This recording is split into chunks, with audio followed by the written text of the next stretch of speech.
All right, continuing along with softball week. This is my last day. I'm going to see all the Monday kids one more time, but the Tuesday kids, this is the last time I'm going to see them, so it's going to be a real day. Anyways, today's request comes from, her name is spelled A-S-J-A. I'm going to call it Aja, like Tasha, but with no T, who is a 12 or 13 or 14-year-old girl, I don't recall, who likes the kind of music that we do. So, the funny thing is, in the last couple of months, my female viewership has gone up from 2% to 3.3%, so I think that she is just all responsible for that. But anyways, the point is, oh my gosh, there's hope for the universe. Young Asha likes the right kind of music. But first, a little housekeeping. My dear friend Kelly, who you heard about in yesterday's video with the studio tour, walked into her kids' playroom, and she caught them learning a song from me. So here's that clip. What's going on in here? E string, I mean the B string, down one fret to the first. So we have E3, B1, G2. It's kind of like an inside G minor chord. And just to be clear, that little mop-haired child, he's my dad and I'm his dad. His little brother, I'm his mom and he's my mom. We have a very, very complicated family.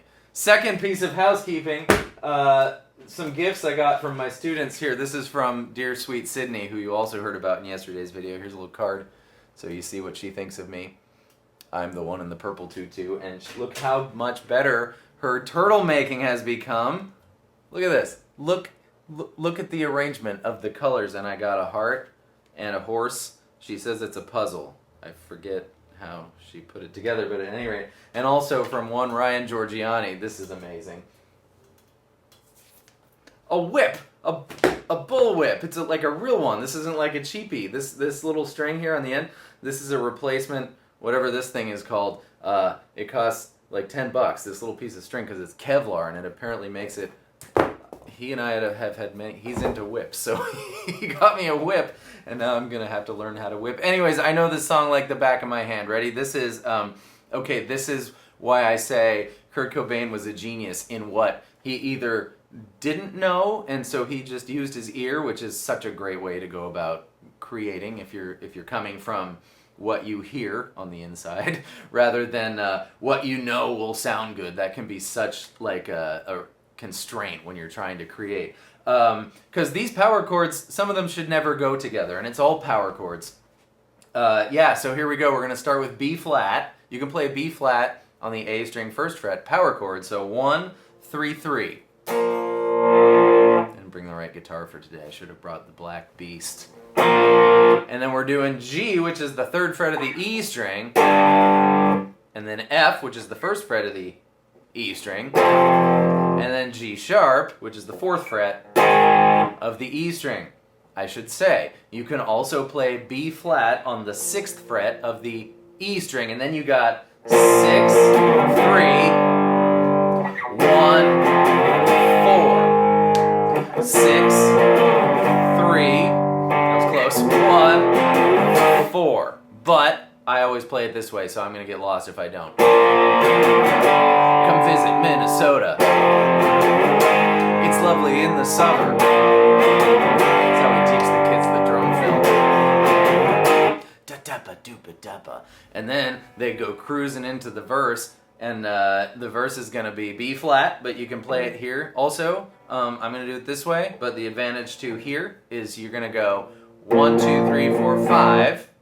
Little strums there, and then just one more before you switch down to F sharp, which is the second fret. So it's going to be 1, 2, 3, 4, 5, da, 1, 2, 3, 4, 5, da da da da da, da da da da da, and then we're going up to E flat or D sharp, which is the sixth fret of the A string, with our extra little strum on the F sharp. So you got to do some fast moving there, and then we're doing B. 7th fret of the E string, 5th fret of the E string, and they share a measure. So 1, 2, 3, 4, 1, 2, 3, 4, 1, 2, 3, 4, 1, 2, 1, 2.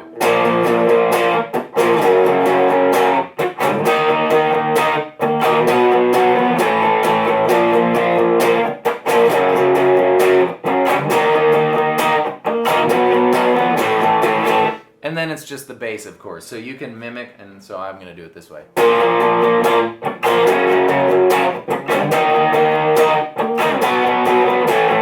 So I played B on the 2nd fret of the A string, and A is a little open power chord there. Open 2-2 as long as you promise... 2-2.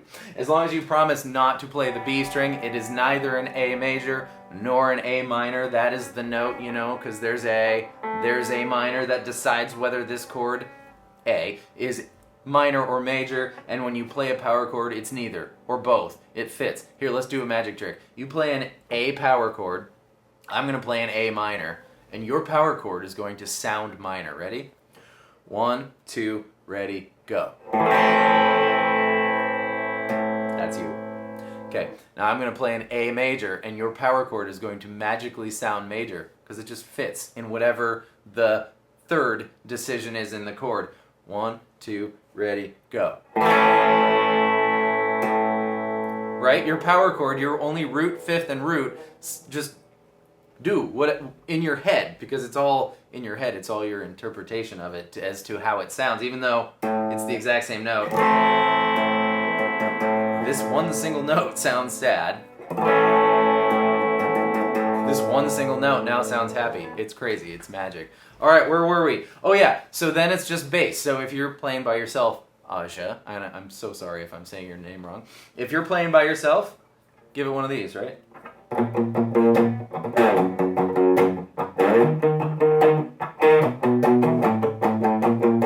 Give it a palm mute over here. Palm mute, total feel thing. You want to be touching with like the wiggly fat party or like you do a karate chop, except it's real gentle. Just lay it where the bridge meets the string. And if you're too far this way, you're not going to get any noise. If you're too far this way, you're not muting at all. And if you're pressing too hard, you're going to mute too much. So total feel thing, mess around with it. Once you get it, you'll have it.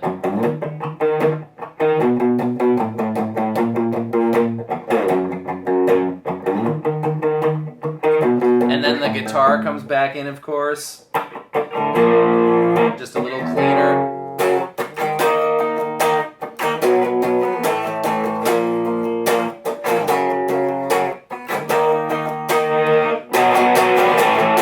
And then the chorus is B flat, 6th fret, G, B flat, G, B flat, G, B flat, G, followed by C. That's the 3rd fret. So this is the first time we've seen C. We've got F sharp, we got G, we got G sharp, we got B flat, we even got A and B. Oh my good grief, they've played every single note from here to here. Think of another songwriter that does that. It's crazy how he met. Oh, and then he's got C. Ah! He's got every single note from here to here. Think of another songwriter that does that on the regular. Kurt Cobain, he's in a very small group there. It's just wow. Okay, anyway, so after we do B flat G a bunch of times, we go C, that's the 3rd fret of the A string, or the 8th fret of the E string, but more convenient here because we're going to D sharp or E flat on the 6th fret of the A string. Don't know what it means. Don't know what it means. And then again, he's the one.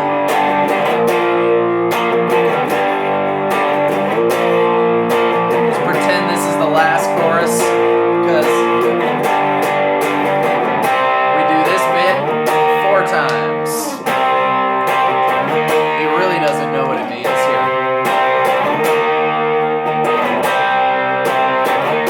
And then one last intro. Come visit Minnesota. It's lovely in the summer.